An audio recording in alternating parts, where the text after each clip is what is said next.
In today's video, I'm going to teach you how to sign out of Facebook. So I'm starting here on Facebook, and the first thing I'm doing is just making sure I'm already logged into the account I want to sign out of.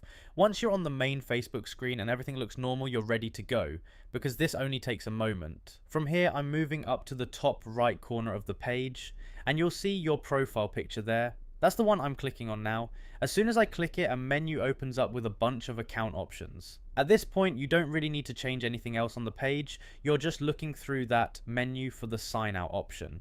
So I'm scrolling my eyes down toward the bottom of the menu, and right there you should see log out. Once that appears, I'm clicking log out.